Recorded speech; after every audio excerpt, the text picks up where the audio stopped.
My name is Rachel, and I never thought I'd be sharing this story. In fact, if you had told me a month ago that I'd be speaking about life after death, I would have laughed. But now, after everything that's happened, I can't stay silent. Not when what I saw might change everything. It started on an ordinary night, one of those cold, drizzly evenings where the world feels heavy and tired. I was driving home after a long shift at the hospital. My body ached, and my mind was foggy. From exhaustion, but the thought of seeing my kids asleep in their beds kept me going. The rain danced on the windshield, illuminated by the pale glow of streetlights. The faint hum of the radio played in the background, a soothing melody to keep me company on the empty road. I should have felt at ease, but there was this strange tightness in my chest, a feeling I couldn't shake. I glanced in the rearview mirror out of habit, catching a glimpse of my tired eyes. Just a little further, I whispered to myself, gripping the wheel tighter. Then it happened. The flash of headlights in my peripheral vision was the only warning I had. There was a deafening screech of brakes, a metallic crunch, and then a violent jolt as my car spun out of control. My hands, slick with sweat, slipped from the wheel. The world around me became a blur of chaos. Glass shattering, the groan of twisting metal, and the taste of copper in my mouth. And then, suddenly, everything stopped. It wasn't just the crash that came to a halt. It was as if time itself had frozen. The world went silent. No more rain, no more sounds of destruction, just an eerie stillness that pressed against me from all sides. My chest felt impossibly heavy and then weightless, like I was untethered from everything that had held me to the earth. I opened my eyes, or at least I thought I did. The colors around me were unlike anything I'd ever seen. They weren't just vibrant. They seemed alive, pulsating with a life of their own. Light enveloped me, but it wasn't harsh or blinding. It was warm, like the embrace of someone you've loved forever. I should have been afraid, but I wasn't. In fact, I felt more at peace than I ever had in my entire life. I looked down and saw my car, crumpled like a discarded toy. Paramedics were working frantically to pull my body from the wreckage, their faces etched with urgency. One of them yelled something to a colleague, his voice muffled as if it came from underwater. The realization hit me like a wave. That broken figure down there was me. Before I could process it, a presence surrounded me, vast and incomprehensible, yet deeply familiar. It wasn't just near me, it was within me, around me, everywhere. And then I heard the voice. Rachel. It wasn't just a sound, it was a resonance that filled every part of me. I turned, though I didn't have a body to turn with, and there he was. The light surrounding him was unlike anything else, brighter and purer, but it didn't hurt to look. His eyes met mine, and I felt like he could see every moment of my life, every thought I'd ever had, and every secret I'd ever kept. Do not be afraid, he said, and with those words a flood of emotions overtook me. Love, awe, humility, and a deep, soul-wrenching sorrow for reasons I couldn't yet explain. I tried to speak, but no words came. It was as if my thoughts flowed directly to him. Am I dead? He nodded gently, though there was a sadness in his expression. Your time has not yet come, but you must understand what is ahead. The warmth of his voice steadied me, though his words carried a weight I wasn't ready for. Before I could ask what he meant, the space around us began to shift. The colors faded into something darker, colder. It was like watching the world unravel and reassemble itself in a distorted reflection. I found myself standing, or maybe floating, in a scene that was achingly familiar and yet deeply wrong. It looked like the world I knew. People walking. On crowded streets, faces lit by the glow of their devices. But there was something off about them. Their expressions were vacant, their movements robotic. On the backs of their hands and foreheads, faint glowing marks pulsed rhythmically, as if synced to some invisible heartbeat. I felt a pang of fear. What is this place? This is what's to come, he said, his voice heavy with sorrow. A time when the hearts of many will be swayed by a great deception. I tried to look closer at the people, but the more I focused on them, the more unsettled I became. Their eyes were hollow, devoid of light or life. A man handed over a small device at a checkpoint, and the guard scanned the mark on his hand. Without it, he wasn't allowed to pass. Others who lacked the mark huddled on the edges, their faces gaunt and full of despair. "This isn't real," I whispered, more to myself than to him.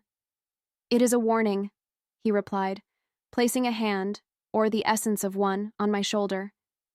"The choices of today will shape the struggles of tomorrow. But not all will see. Even those who follow me will face a great test." I felt a lump rise in my throat. How can anyone survive this? His gaze softened, yet the weight of his words pressed down on me like an anchor. "The path will not be easy.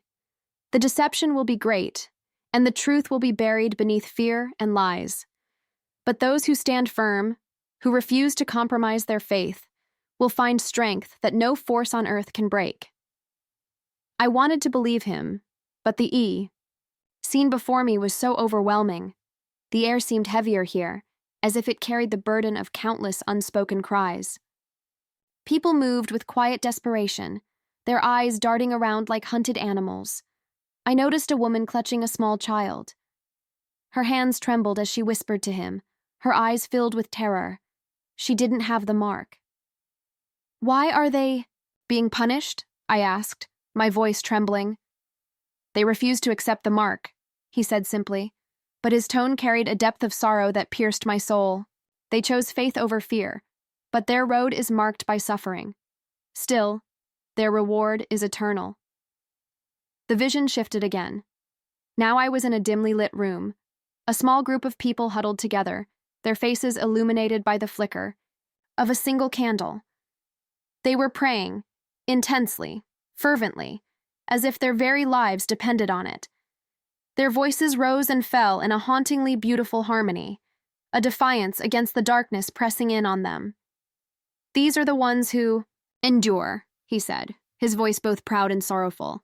"They will be tested beyond what they believe they can bear, but their faith will shine like a beacon in the storm." I felt tears streaming down my face, though I wasn't sure if I even had a body in this place. "But what about the others? The ones with the marks? Can't they be saved?"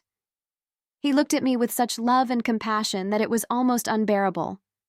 "They can, but their hearts are bound by fear, and their eyes are blinded by the comforts of this world. They have traded truth for lies, security for control. The choice was theirs, but the door to redemption is never truly closed." The scene shifted, once more. I was back on the streets, surrounded by people with the marks. This time, I noticed something I hadn't seen before. The marks glowed brighter when they were near certain places, large, towering structures that pulsed with an eerie energy. Inside, I could see people bowing, their faces turned upward in reverence to something I couldn't see. "What are they worshipping?" I asked, dread curling in my stomach. "A false light," he said, his voice now tinged with anger. "It promises peace, prosperity, and unity, but it enslaves their souls. They believe they are free, yet they are more bound than ever before." I watched in horror as a man who seemed to hesitate at the entrance was seized by guards. They dragged him into the building, where his cries were swallowed by the oppressive hum emanating from within. I turned back to him, my voice shaking. "Why are you showing me this? What can I do?" "You are not powerless, Rachel," he said, his eyes locking onto mine. "You must share what you've seen, warn them. Tell them to hold fast to their faith, to reject the mark, and to trust in me, even when it seems impossible. The days ahead will be dark, but my light will never be extinguished." A wave of doubt washed over me. But who would believe me? I'm nobody, just a mother, a nurse. "You are mine," he interrupted gently but firmly. "And that is enough. It has always been enough." The love in his voice wrapped around me like a balm, soothing the raw edges of my fear. But before I could respond, the vision shifted again. This time, I was standing in a field bathed in golden light. The air was filled with the sound of laughter and the gentle rustling of trees. It was peaceful, radiant, and perfect. "What is this place?" I asked, my voice barely a whisper. "This is the promise," he said, gesturing around us. "For those who remain faithful, this is what awaits. No more pain, no more tears, only joy, peace, and eternal communion with me." The beauty of the scene was overwhelming, but it also felt distant, like a dream slipping through my fingers. "I don't want to leave this place," I admitted, my voice breaking. "It is not yet your time," he said, his tone firm but kind. "There is work for you to do, Rachel. You must return and carry this message." I felt a pang of resistance. How could I leave this perfection for the broken world I had just seen? But deep down, I knew he was right. The light around us began to shift, growing dimmer. I felt myself being pulled away, back toward the heaviness of my earthly body. "Wait," I called out, desperate for one last moment in his presence. "Will I see you again?" His smile was radiant, full of infinite love. "I am always with you. Do not forget." The next thing I knew, I was gasping for air, the sterile smell of a hospital room assaulting my senses. Monitors beeped frantically, and I felt the sting of IV lines in my arms. My chest ached with a crushing weight, but the memory of what I had just experienced burned brighter than any pain. Tears streamed down my face as I tried to sit up, only to be met with the worried faces of my family. They had been crying, their hands gripping mine like they were afraid to let go. My husband leaned in close, his voice trembling. "Rachel, we thought we lost you." I tried to speak, but the words caught in my throat. How could I possibly explain what I had just seen? The first thing I noticed as I lay there, staring into my husband's tear-filled eyes, was how fragile everything seemed now. How fragile we were. The memory of the vision was still vivid, but it felt almost too immense to contain, as though my mortal mind wasn't designed to hold something so eternal. My chest ached, not just from the accident, but from the weight of the truth I now carried. My voice cracked, barely above a whisper. I saw him. My husband's face furrowed in confusion, and he glanced over at the nurse who was adjusting the monitors. "Rachel, don't try to talk right now. You've been through a lot." But I couldn't stop the words from spilling out. "No, listen to me. I was gone, but I came back. I saw him." He froze, his expression shifting between disbelief and fear. "Rachel, it's okay. You're here now. That's all that matters." The nurse placed a calming hand on his shoulder. "Give her some time," she said softly, as though I were fragile glass. She looked down at me with a practiced smile that didn't quite reach her eyes. "You've been through a traumatic experience, Mrs. Harper. Rest now. Everything else can wait." But it couldn't wait. I wanted to scream it, to grab them by the shoulders and shake them until they understood the urgency of what I had seen. The words, "everything else can wait," rattled in my mind like a cruel echo because that was the lie we all told ourselves every day, while time slipped through our fingers like sand. The next few days in the hospital were a blur of tests, visitors, and hushed conversations about how lucky I was to have survived. But I didn't feel lucky. I felt burdened, like I had been entrusted with something I wasn't sure I could carry. Late one night, after my husband and kids had gone home to rest, I stared out the window at the darkened city skyline. The faint glow of streetlights and distant headlights seemed so small, so insignificant against the enormity of the vision I had been shown. I thought of the people I had seen in that future, the ones with the marks, moving like hollow shells, and the few who clung to their faith despite the overwhelming darkness. "Why me?" I whispered into the stillness, my voice trembling. "Why show this to someone like me?" The answer didn't come as a booming voice or a sudden epiphany. It was quiet, like the whisper of a breeze brushing against my soul. "Because you will speak. Because you must." The weight of those words pressed down on me, and tears spilled down my cheeks. I wasn't a pastor or a scholar. I wasn't a leader or a prophet. I was just a nurse, a mother, a wife. How could I possibly carry this message? How could I convince anyone to believe me? When I was finally discharged, I thought the hardest part was over. But I was wrong. The moment I stepped back into my life, I realized just how much everything had changed and how little the people around me understood it. At first, I tried to tell my husband. One evening, after the kids were asleep, I sat across from him at the kitchen table, my hands gripping a cup of tea that had long since gone cold. The words spilled out of me in a torrent, from the moment of the crash to the light, to Jesus, to the terrifying visions of the future. When I finally stopped, my hands trembling and my throat raw, he stared at me in stunned silence. For a moment, I thought he believed me. But then he sighed and leaned back in his chair, rubbing his temples. Rachel, you've been through something traumatic. Your brain, your mind, was trying to make sense of it. No, I said sharply, my voice cracking. You don't understand. It wasn't a dream, or my imagination. It was real. I felt him. I saw him. He reached across the table to take my hand, his eyes soft with pity. I'm not saying you didn't experience something, but maybe it's just your way of coping with what happened. I pulled my hand away, my heart sinking like a stone. You think I'm crazy? I think you've been through hell, he said gently, and I think you're trying to find meaning in it. But Rachel, you almost died. You don't have to have all the answers right now. His words cut deeper than I could have imagined. How could I explain to him that this wasn't about finding meaning? It was about sharing a truth that felt like it was burning a hole in my chest. After that night, I stopped trying to tell him. Not because I didn't love him, but because I couldn't bear the look in his eyes, the mix of worry and disbelief that made me feel like a stranger in my own home. I tried to go back to work, to slip into the routine of normal life, but nothing felt normal anymore. Every conversation, every mundane task felt hollow.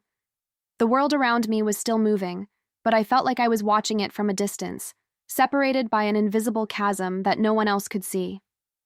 And then came the dreams. They started a week after I came home, vivid and unrelenting. Every night I found myself back in that future, walking among the marked, feeling the weight of their despair.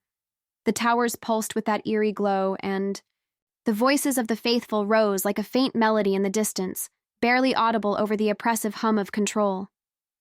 Each morning, I woke up drenched in sweat, my chest tight with a suffocating sense of urgency. It was as if the vision was alive, growing stronger every day, demanding to be shared. But every time I opened my mouth to speak, the words caught in my throat, tangled in my own fear and doubt. How could I tell the world what I had seen when I couldn't even convince the people I loved most? The isolation was unbearable, a weight that settled into every corner of my life. I carried the visions like a secret I couldn't share, a fire burning within me that no one else could see. My husband avoided the topic altogether, changing the subject any time I hinted at it. My kids were too young to understand, their bright eyes untouched by the shadows that now haunted mine, and the world outside my home continued its endless churn. News of technological breakthroughs, political unrest, and creeping fear woven into every headline. I found myself glued to the TV one evening, watching a segment about a revolutionary new identification system. It promised convenience. No more wallets, no more passwords, no more waiting in line. A chip, no larger than a grain of rice, embedded just beneath the skin. The spokesperson smiled as they explained how it would streamline everyday life, from medical records to financial transactions. My stomach churned. The glowing mark in my vision came rushing back, and I felt bile rise in my throat. This was it, the beginning of what I had seen. It was happening faster than I could have imagined, and yet the people on the screen spoke about it as though it were a miracle, a gift to humanity. The camera cut to interviews with people who had already volunteered to be part of the pilot program. It's amazing, one woman gushed, holding up her wrist where the faint outline of the chip was barely visible beneath her skin. I don't even need to carry my phone anymore. Everything I need is right here. Her words echoed in my mind like a warning bell, loud and shrill. It's beginning. I turned off the TV and sat there in the dark, trembling. I couldn't stay silent anymore. I had been shown the truth, and every passing day was bringing the world closer to the nightmare I had witnessed. But what could I do? I was just one person, someone who had already been dismissed as shaken and confused by the people who knew me best. I closed my eyes and whispered a desperate prayer. Lord, if this is real, if this is what you've shown. Please help me. Show me what to do. I can't do this alone. The room felt still, as though the air itself was holding its breath. And then, like a soft breeze brushing against my soul, I felt the answer. Tell the truth. Share what you've seen. The thought terrified me. The idea of standing up, of opening myself to ridicule and rejection, made my heart pound with fear. But at the same time, I knew I couldn't stay silent. To do nothing would be to betray the trust he had placed in me, and the people I had seen in that future, the faithful, clinging to hope in the darkness, deserved more than my fear. The next morning, I sat at my kitchen table with my laptop open in front of me. The cursor blinked on a blank document, taunting me. My hands hovered over the keyboard, trembling. Where would I even begin? How could I condense something so vast, so beyond words, into something people could understand? But then I thought of his voice, steady and sure. You are not powerless. You must share what you've seen. I began to type. The words flowed out of me like a flood, unfiltered and raw. I wrote about the crash, the moment I left my body, the light, and the overwhelming presence of Jesus. I described his voice, his love, and the sorrow in his eyes as he showed me the future. I poured out every detail of the vision, the marks, the towers, the deception that wrapped itself in promises of peace. I didn't stop to edit or second-guess myself.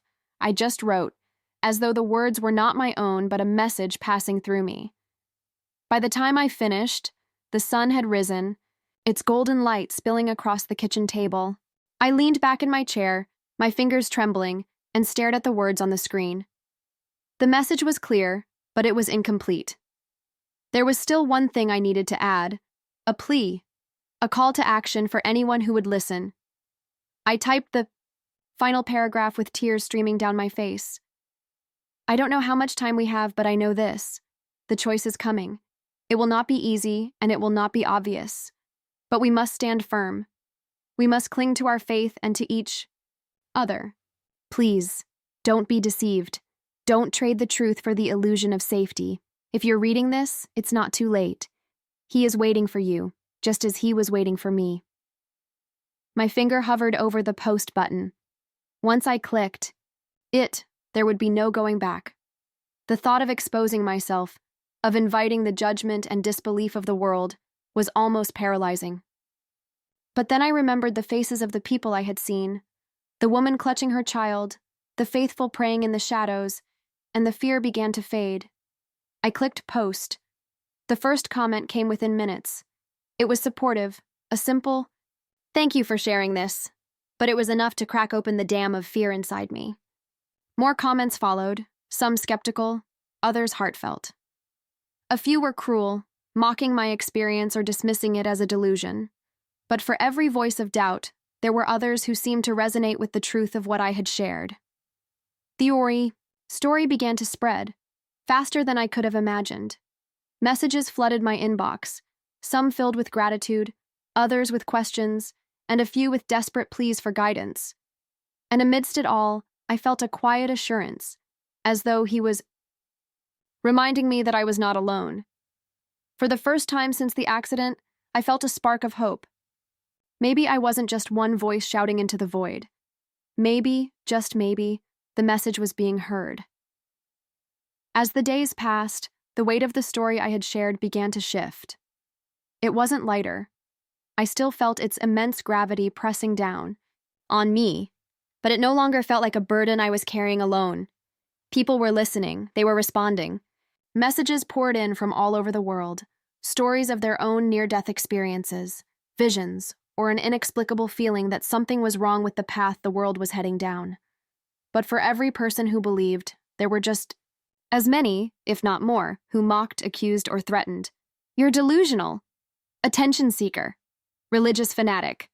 I thought I had prepared myself for the backlash, But nothing could have braced me for the cruelty of some of the comments. My husband, though still distant from the spiritual side of what I was sharing, tried to shield me from the worst of it. "Stop reading them, Rachel," he said one night, taking my phone from my hands. "You don't owe them anything." But I did owe them something. Even those who mocked me, I owed them the truth. It wasn't about convincing them. It was about planting a seed, no matter how small. The dreams didn't stop. If anything, they became more vivid, more urgent. Night after night, I found myself walking in that future again. The towers loomed larger, their hum vibrating through my chest. The streets were emptier now, save for the marked, more of them than before, moving in unison, their eyes vacant. I could feel the grip of the darkness tightening, spreading like an invisible net. But there was one thing that changed. Each time I dreamed, I noticed the faithful more clearly.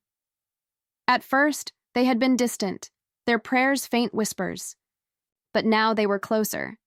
I could see their faces, etched with determination and hope. They were no longer hiding in the shadows. They were standing, speaking, reaching out to those around them. And the darkness, though it pressed in on all sides, could not extinguish their light. One night, I woke with a start, my heart pounding. The words from my dream echoed in my mind. "They will not silence the truth. Speak, and you will find them." I knew then that sharing my story online was only the beginning. The vision wasn't just a warning, it was a call to action. I had to do more. I started small. I reached out to a few of the people who had contacted me, those who seemed most affected by what I had shared. We formed a small group, meeting virtually at first. There was Sarah, a young woman from Texas who had had her own vision of the future. David, a father of 3 from Canada who had been searching for a deeper purpose in his faith. And Elena, an elderly woman from Spain who said she had felt the same pull in her spirit for years, but had never known how to act on it. Our meetings became a refuge, a place where we could share without fear of judgment. We prayed together, shared scripture, and encouraged one another to stand firm in the face of doubt and opposition. But more than that, we began to take action. Each of us started speaking out in our own ways, through blogs, videos, or community gatherings. The more we shared, the more we realized we weren't alone. People began joining our group from all over the world, each with their own stories, visions, and convictions. It was as though a network was forming, invisible but unshakable, connected by a shared determination to hold on to the truth no matter the cost. Not everyone welcomed what we were doing. Some called us alarmists, fearmongers, or worse. There were moments when I questioned myself, when the doubts crept in like shadows. Was this really what he had asked of me? Was I leading people astray? But every time those doubts surfaced, something happened to remind me of the truth. A message from someone whose life had been changed by the vision I shared. A prayer answered in an unmistakable way, or the dreams, always the dreams, urging me forward. One evening, as I prepared to speak at a small church that had invited me to share my story, I felt the familiar knot of anxiety tighten in my stomach. Public speaking had never been my strength, and the thought of standing in front of a room full of strangers made my palms sweat. But as I stepped onto the stage and looked out at the faces before me, something shifted. They weren't strangers. They were people searching, yearning for hope, just as I had been. I took a deep breath and began to speak. I told them everything, not just about the vision, but about the doubts, the fear, and the moments when I had wanted to give up. I told them about the faithful I had seen in the dreams, standing firm even as the world crumbled around them. And I told them about him, about the love in his eyes and the strength in his voice, as he urged me to share what I had been shown. By the time I finished, there were tears in my eyes, and in theirs. A woman in the front row stood and began to sing softly, a hymn I hadn't heard in years. One by one, others joined in, their voices rising like a chorus of hope. In that moment, I understood. This wasn't just about warning people of what was coming. It was about reminding them of the light that could never be extinguished, no matter how deep the darkness. It was about standing together, unshaken, unafraid. And as I stood there, surrounded by their voices, I felt his presence again, as real, and close as it had been in the light. "You are not alone," he seemed to say. "You never were." The days that followed were unlike anything I'd ever experienced. The vision I had shared at the church spread farther than I had anticipated, carried by word of mouth and the quiet persistence of those who had been moved by it. Invitations began pouring in, churches, community centers, even small gatherings, in people's homes.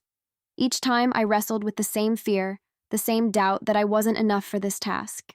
But the words I had heard in the light carried me through. "You are not powerless.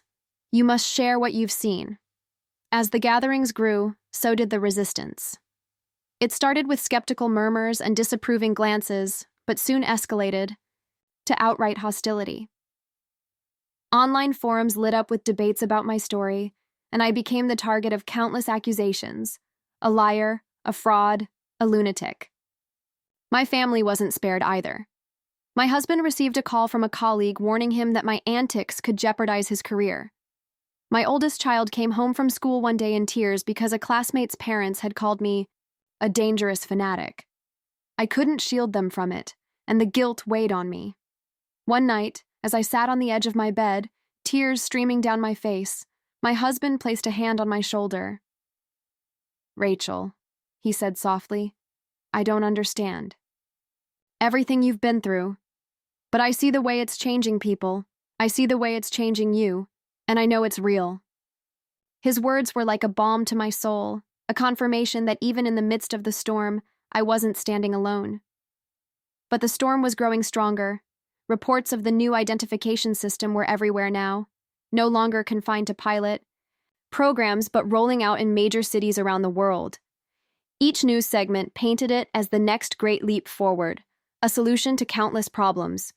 It was being embraced with open arms, celebrated as a unifying force in a divided world. I watched in horror as people lined up to receive it, unaware of the chains they were placing around their own necks. The vision's warnings echoed in my mind. Even the faithful will be tested. One night, during a live-streamed gathering, a woman stood up from the audience and asked the question that had been circling in my mind for weeks. "What do we do?"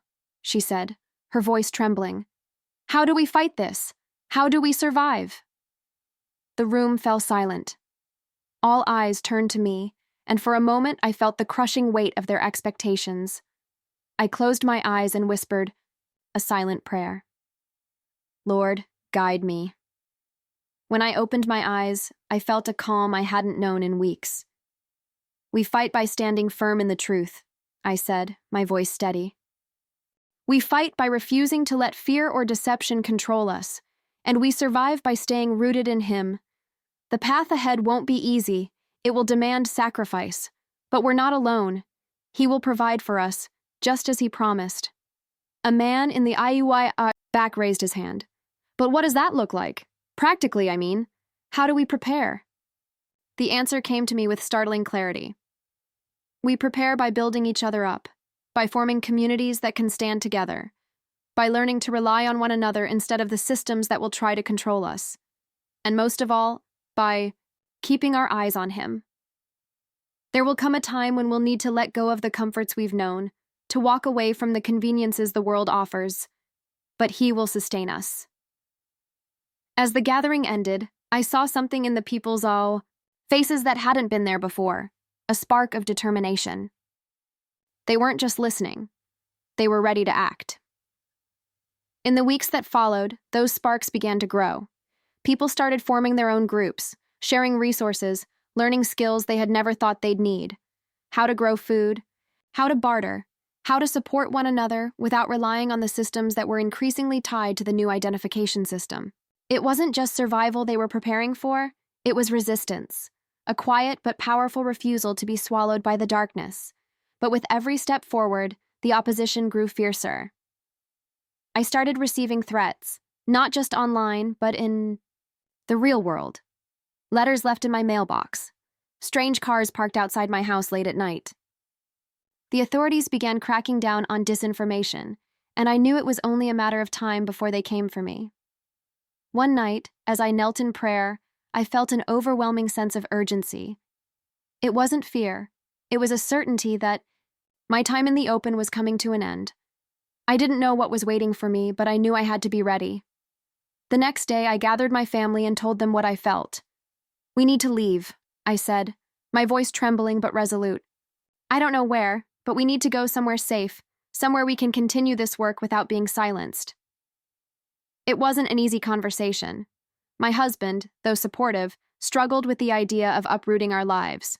My children cried, not understanding why we had to leave the home they had always known. But in the end, they trusted me, even when it meant walking into the unknown. We packed what we could carry and left under the cover of darkness, the city lights fading behind us. As we drove into the night, I felt a mix of fear and hope swirling within me. I didn't know what lay ahead, but I knew one thing with absolute certainty. He was with us, and that was enough. The road stretched out before us, a ribbon of possibility and uncertainty winding into the unknown. We had no destination, only a conviction that we had to move. Every mile that passed felt like shedding a layer of the life we had left behind, a life of routine and comfort, but also of complacency. The kids slept in the back seat, their faces bathed in the dim glow of the dashboard lights. My husband drove in silence, his hands gripping the wheel as if it were the only thing keeping him grounded. I stared out the window, the stars blurring into streaks of light as tears welled in my eyes. It was the quiet hours, the in-between moments, that made me question everything. Had I done the right thing? Had I uprooted my family for a vision? Was I chasing shadows, or was I truly following the path he had set before me? "Rachel," my husband's voice broke through my thoughts.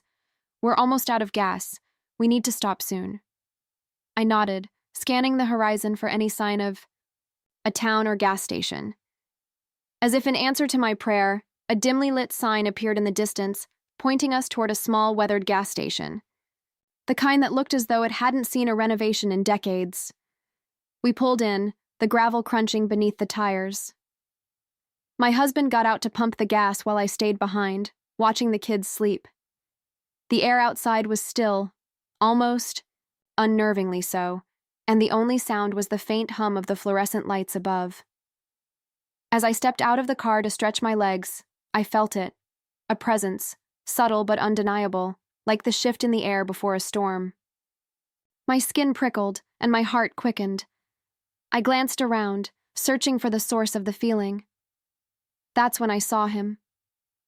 An older man, sitting on a wooden bench near the station's entrance, his posture relaxed, but his eyes sharp. He wore a worn coat and a hat pulled low over his face, but there was something about him that commanded attention. He was watching me, not with malice, but with an intensity that made my pulse quicken. I hesitated, every instinct telling me to get back in the car. But something stopped me. A voice, not audible but clear in my spirit, urged me forward. I walked toward him, each step feeling heavier than the last. When I was close enough to speak, he raised his head, and I saw his eyes, piercing, almost otherworldly in their depth. "You've been searching," he said, his voice low but steady. It wasn't a question. My breath caught in my throat. "Who are you?" He smiled faintly, as though the question amused him. "Someone who's been waiting for you. You're not the only one who's seen the path ahead."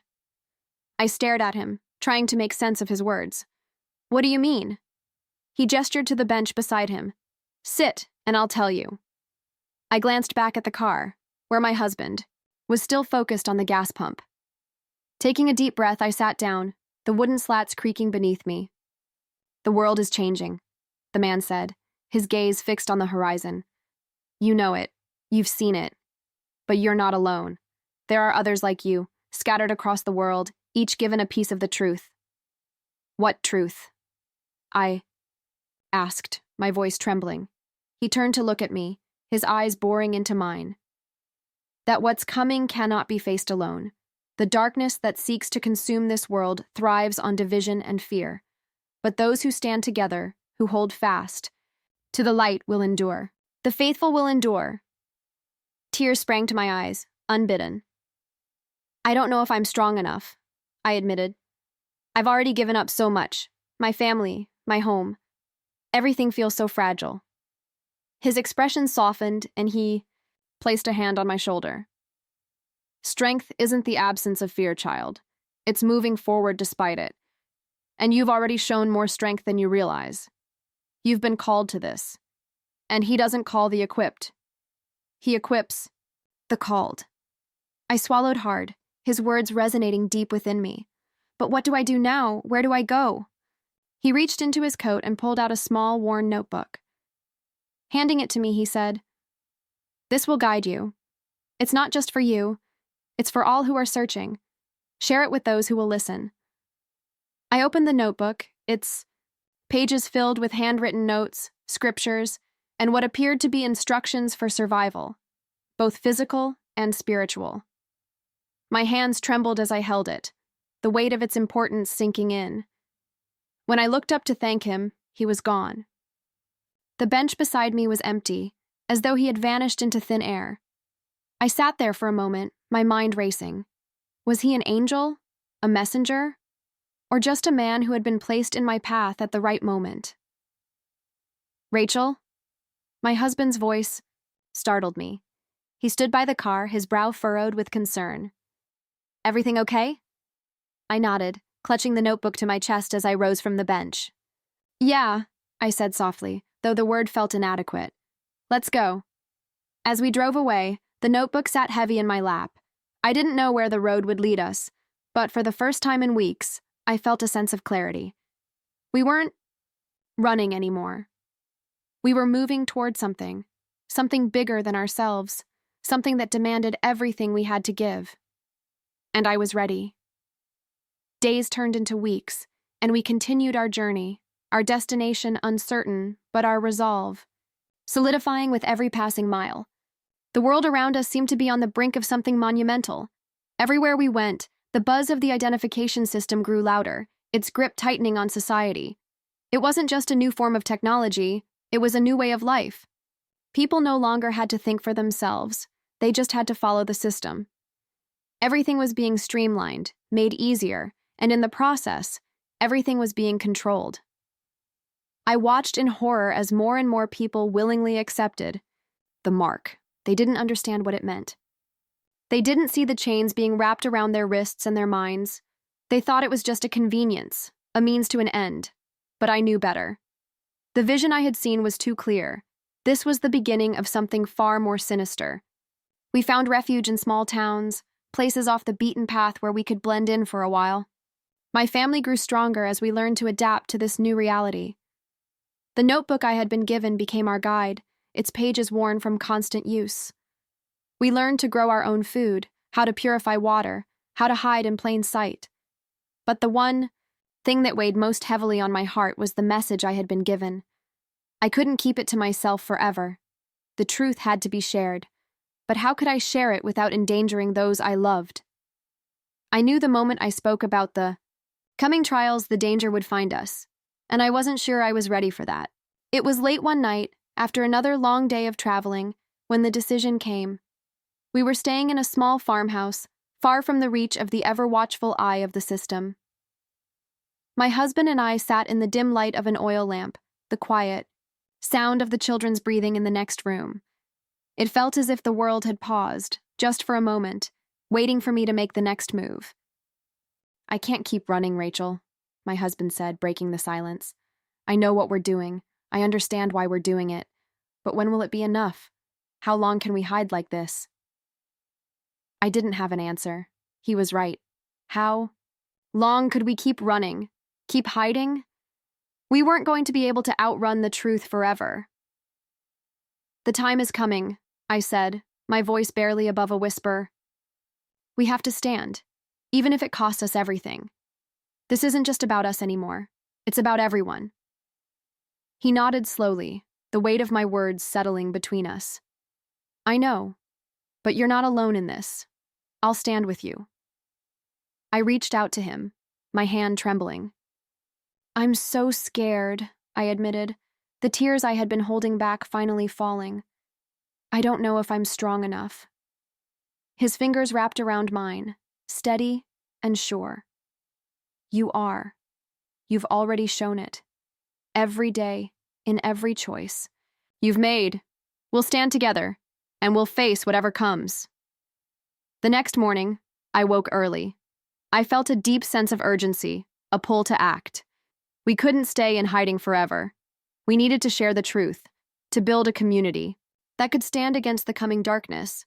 It was no longer enough to just survive. We had to fight. But how?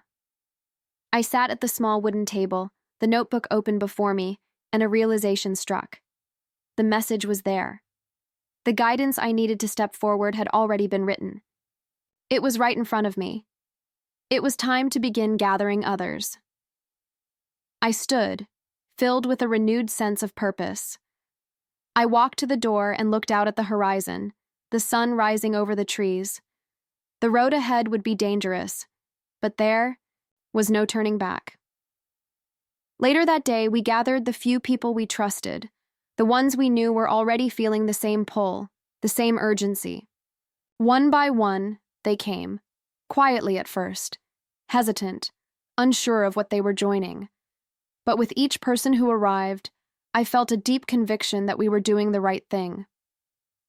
The small group of us sat in that farmhouse, around a table that felt far too small for what was at stake, and began to prepare. The conversations were intense, filled with fear but also determination. We shared our stories, our struggles, our hopes. I could see in their eyes the same uncertainty that had gripped me when I first saw the vision.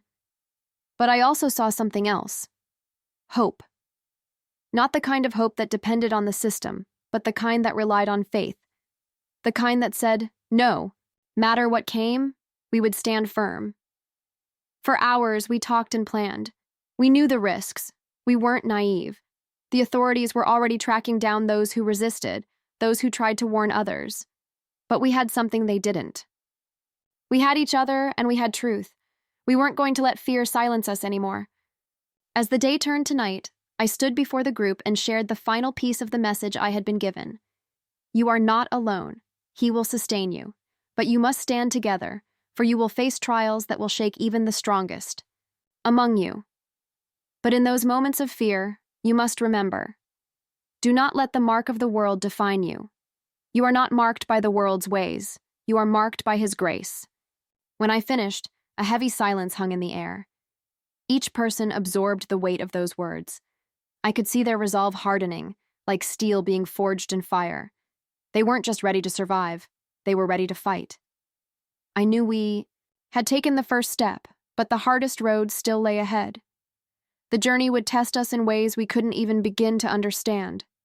But as we joined hands in prayer, I felt a sense of peace that only faith could bring. Whatever came next, we would face it together and we would stand. And somehow, in the quiet of that moment, I knew that we were not just surviving. We were beginning to live. We spent the following days preparing, making arrangements for our small community to stay hidden while we worked to spread the message. The world outside seemed to be growing darker, more oppressive with each passing hour. The technology, the identification systems, the surveillance, it all felt like it was tightening around us, suffocating us with promises of convenience and safety. But I knew the truth. I knew what the mark really meant, and I wasn't going to let us be deceived. Our group was small, but determined. Each person had their own story, their own reasons for wanting to stand against the tide. Some had already lost everything, their families or homes to the system. Others had been hesitant at first, but had come to see what was truly happening. Together, we began to formulate a plan. We couldn't fight the system head-on, not in the way they wanted us to. But we could offer an alternative. We could live differently.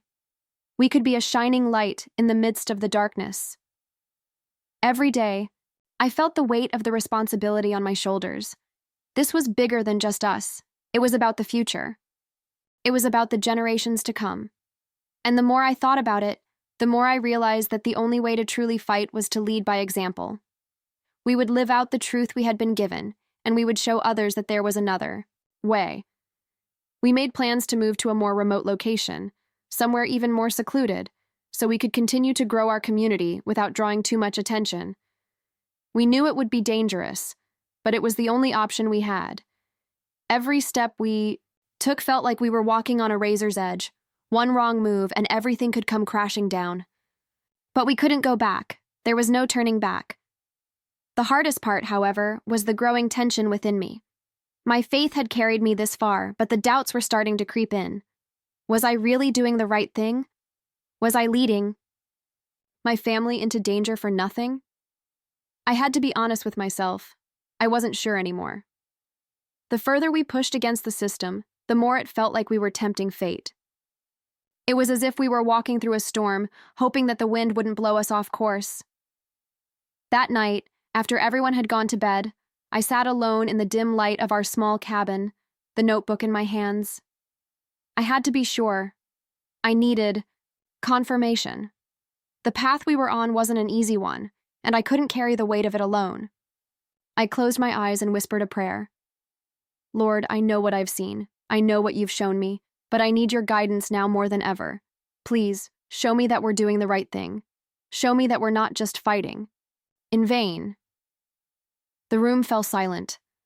For a moment, I thought nothing would happen. But then, I felt it. A warm, gentle sensation that washed over me. A peace that settled deep in my bones. It wasn't a loud voice or a dramatic revelation. It was quiet like the whisper of the wind, but it was enough. I knew without a doubt that I was not alone. We weren't doing this for ourselves. We were doing this for something greater. The next morning, I gathered the group once again. They could see the change in me.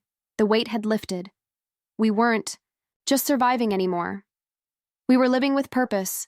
We weren't waiting for the world to change. We were changing it, one small act at a time.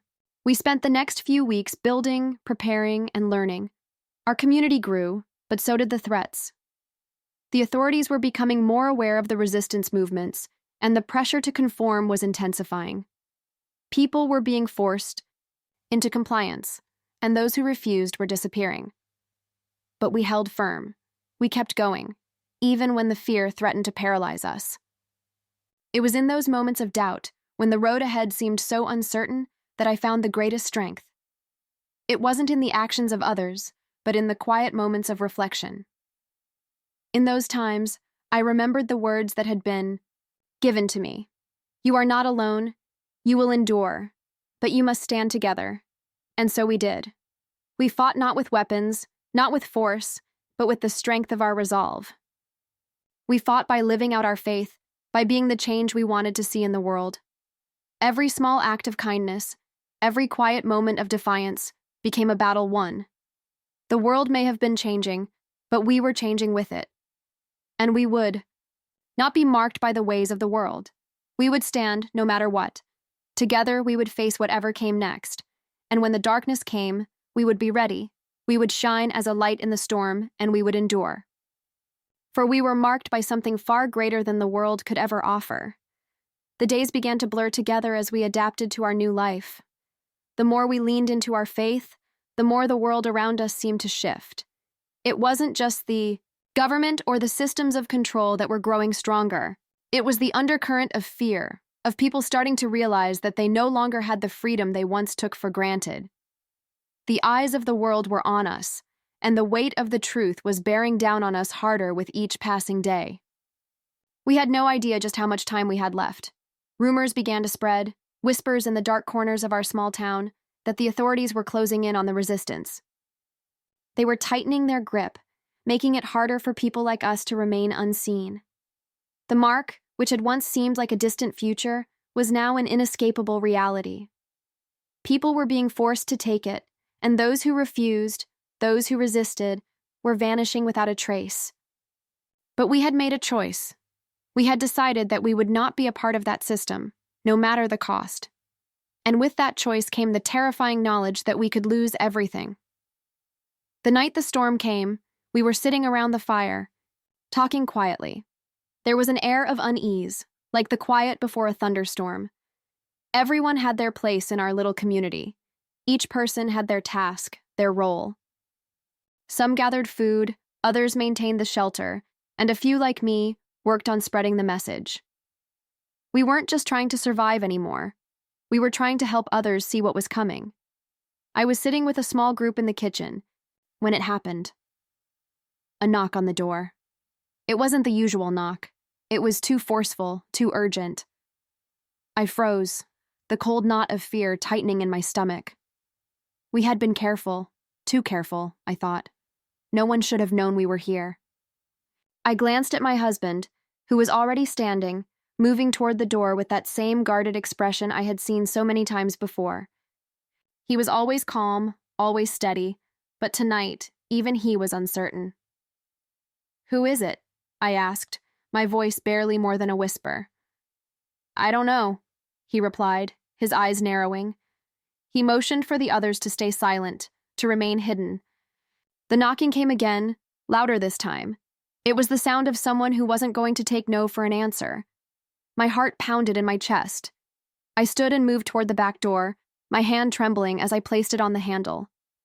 But just as I was about to open it, the front door crashed open, the sound echoing through the small cabin. "Everyone, get down!" my husband yelled. There was no time to think. The group scattered, some ducking behind furniture, others heading for the basement. I froze for a split second, panic paralyzing me, but I quickly regained my footing and ran toward the back of the house. I could hear the footsteps coming inside, the sound of heavy boots crunching against the wooden floors. They were here, and they had found us. My heart raced. We had been so careful, so cautious. How had they discovered us? A voice echoed through the cabin, low and commanding. "We know you're in there. Come out now. There's no escaping this." I looked at my husband, his face pale but resolute. He held a small weapon, something that had been passed down to him by someone we trusted, but he knew as well as I did that it was useless against what was coming. "Rachel," he said, his voice steady, "take the kids. Go, now." I shook, my head, panic rising again. "No, we can't leave you. We stay together." "I'll be okay," he said firmly, a strange calm in his voice. "I promise. Just go." I hesitated for a moment, but I knew what had to be done. With a final look, I grabbed the children and ran for the back door. I didn't know where we would go, but we couldn't stay here. Not anymore. As I ran into the woods behind the house, I could hear the shouting, the crash of furniture being overturned, the sound of my husband trying to protect us, trying to buy us time. My legs burned as I pushed myself faster, the cold air stinging my lungs, but I didn't stop. Not for a second. I didn't know where I was going. All I knew was that I had to keep running. Hours later, after the adrenaline had worn off, I found myself in a small clearing in the woods, the children huddled beside me, their eyes wide with fear. We were alone, isolated from the world we had known. The cold began to settle into my bones, but it wasn't the physical chill that had me trembling. It was the fear of what would happen next. I looked at the children, their faces pale in the moonlight. "We're going to be okay," I whispered, though I wasn't sure I believed it myself. They looked to me for strength, for comfort, and I knew that I had to be that for them. I had to keep the faith. But how? How could I keep the faith when everything around me was crumbling? I opened the notebook, my fingers tracing the familiar pages. It was as though the words inside were alive, speaking to me, reminding me of everything I had been shown. And in that moment, I knew. I didn't have to have all the answers. I didn't have to know what was coming next. I only had to trust that the path we had chosen was the right one, and I would lead my family through the darkness, no matter the cost. The storm had come and it had swept us away. But we weren't defeated, not yet. We still had each other. And we had something stronger than the fear or the darkness that threatened to swallow us whole. We had hope, and we would carry it with us, no matter where the road led. Because no matter what came next, we would stand firm, together. We spent the next few days moving in silence, the forest our only companion. The children were exhausted, but we had no choice but to keep moving. The world outside our small group felt like it was crumbling, a place where no one was safe, not even the innocent. Every rustle of leaves, every snap of a twig underfoot felt like an impending threat. We had no destination, just the urge to get as far from the danger as possible. But as the days passed, I began to realize something. Even in the midst of the chaos and uncertainty, I could still hear a voice, a whisper, deep within me. It was calm, it was steady, and it reminded me that there was purpose in every step we took. The doubt, the fear, the overwhelming sense of being lost, those were just distractions. What mattered was the strength we found within, the way we held on to the things that truly mattered. We stopped only when we absolutely had to, when the children's legs could carry them no further, when we were all on the verge of collapse. The nights were the hardest. There was no shelter from the cold, and the constant worry of being found gnawed at my mind. I tried to reassure the children, but I couldn't escape the growing anxiety that tightened its grip around my chest. One night, as I lay awake beside the fire, I saw a figure in the distance, just beyond the trees. At first, I thought my eyes were playing tricks on me, a result of exhaustion or fear. But then I saw it again, movement, a silhouette. My heart leapt into my throat. Was it them? Had they tracked us down? I turned to my husband, who had also noticed the figure. We exchanged a look, and he moved quietly, his eyes scanning the shadows. The children slept soundly by the fire, blissfully unaware of the danger. The figure came closer, moving with purpose, and soon I saw that it was a man, tall, broad-shouldered, and walking at a steady pace. My breath caught in my throat, and I could feel my muscles tense, ready to spring into action. But when he emerged from the shadows, his face illuminated by the firelight, I froze. I recognized him. It was Marcus, an old friend from before everything changed. He was one of the few people who had known about our plans, who had helped us prepare for the resistance, but I hadn't seen him in weeks. "Marcus," I whispered, my voice shaking. "What are you doing here?" He smiled, but it was a tired, strained smile. "I had to find you," he said, his voice low, urgent. "They're coming for everyone. I couldn't let you be alone in this." "How did you find us?" I asked, disbelief mingling with relief. "I've been keeping an eye on things. I've been tracking the movements, watching the patterns. I knew you'd head this way." He paused for a moment, his eyes scanning the camp as though checking for threats.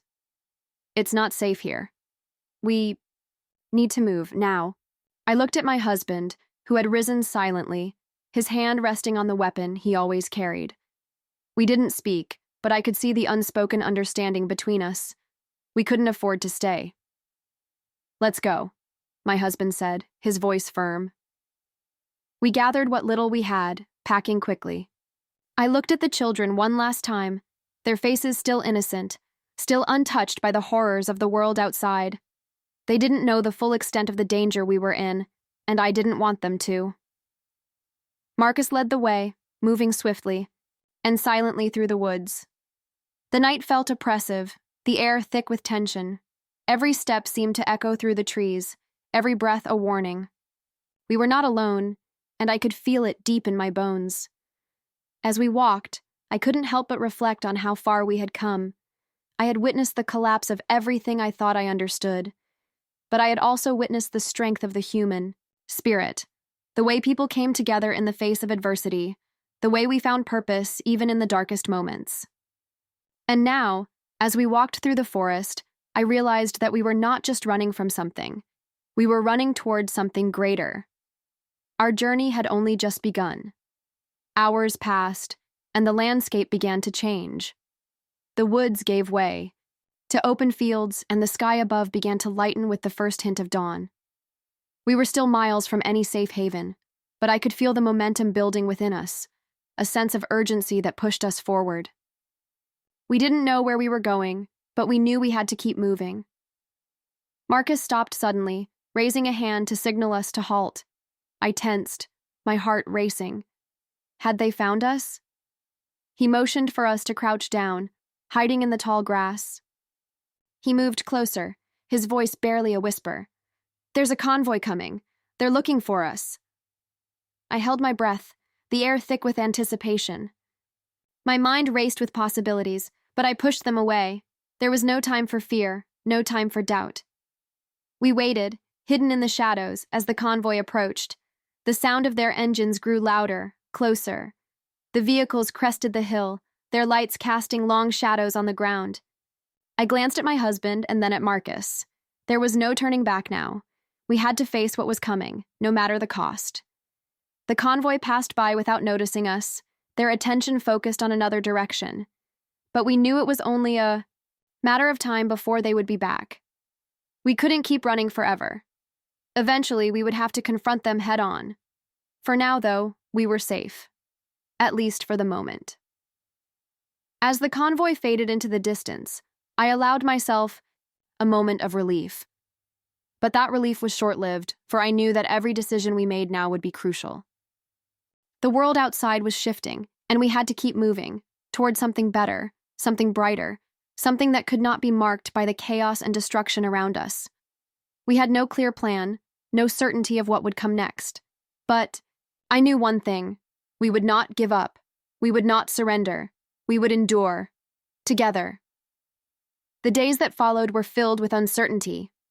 We continued our journey, Marcus leading us through unfamiliar terrain, always keeping one step ahead of the authorities. The world around us had become a place of constant vigilance, where every shadow, every passing figure could be an enemy. Even the smallest sound could set our hearts racing, the ever-present fear of being discovered gnawing at us. We moved mostly at night, when the cover of darkness gave us a fleeting sense of safety. During the day, we found shelter wherever we could, abandoned buildings, hidden caves, and once, a remote farmhouse where we managed to rest for a few hours before we had to leave. Every place we stayed felt like it was never ours to claim, just temporary refugees in a world that was no longer ours. Marcus was our guide, but even he seemed burdened by the weight of what we were doing.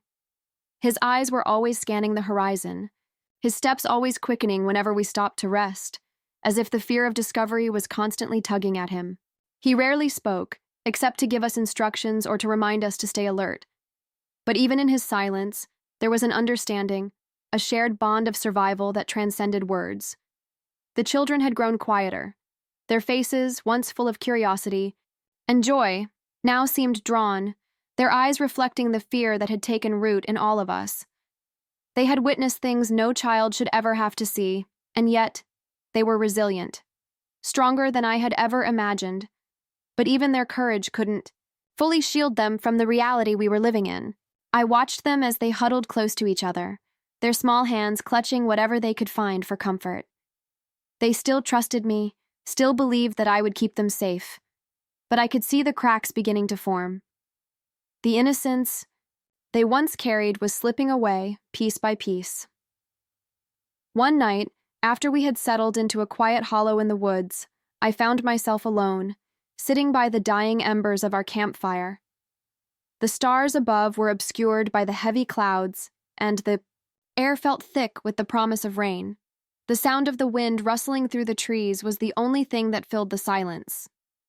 I had been staring into the fire, lost in my thoughts, when I heard the soft crunch of footsteps approaching.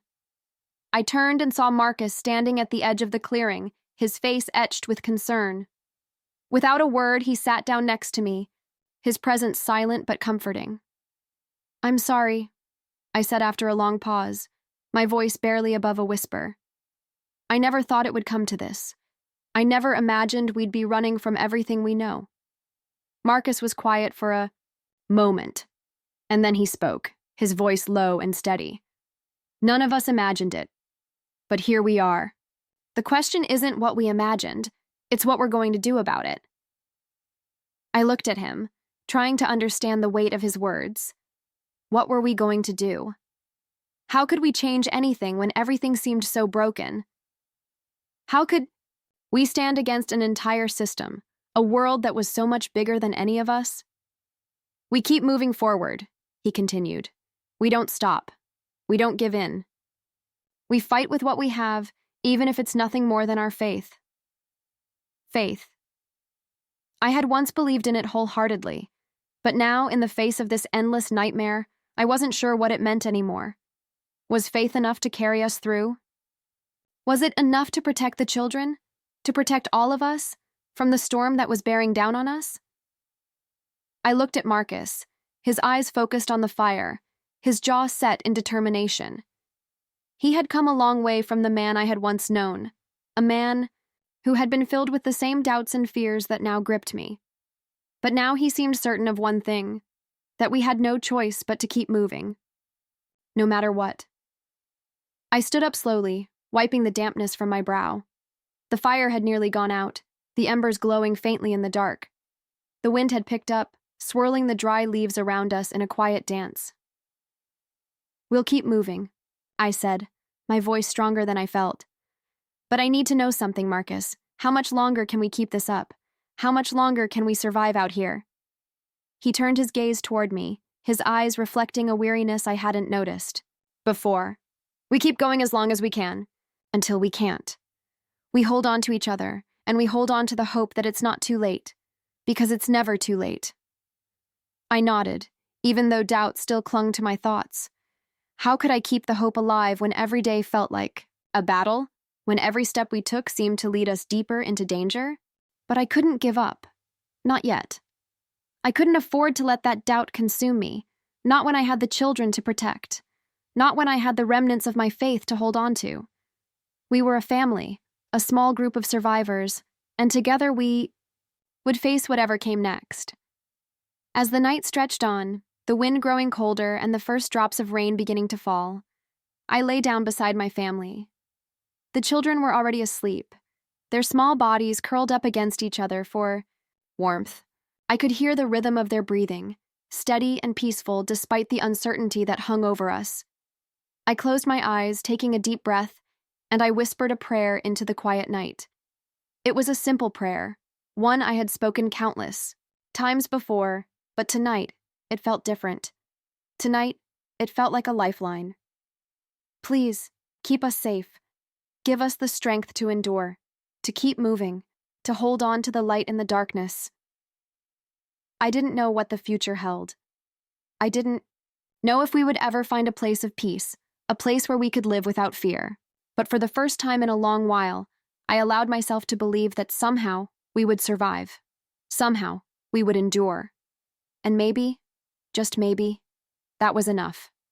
As I drifted into a fitful sleep, I couldn't shake the feeling that the journey was far from over. There were still secrets waiting to be uncovered, still lessons to be learned. And no matter how hard the road ahead would be, I knew one thing for certain. We weren't alone. And that, in the end, might be the greatest truth of all. If this story moved you, please share it and help others stay vigilant and faithful. Our journey is far from over, and it's one we must walk together. The path of survival, faith, and resilience isn't just mine, it's ours to carry.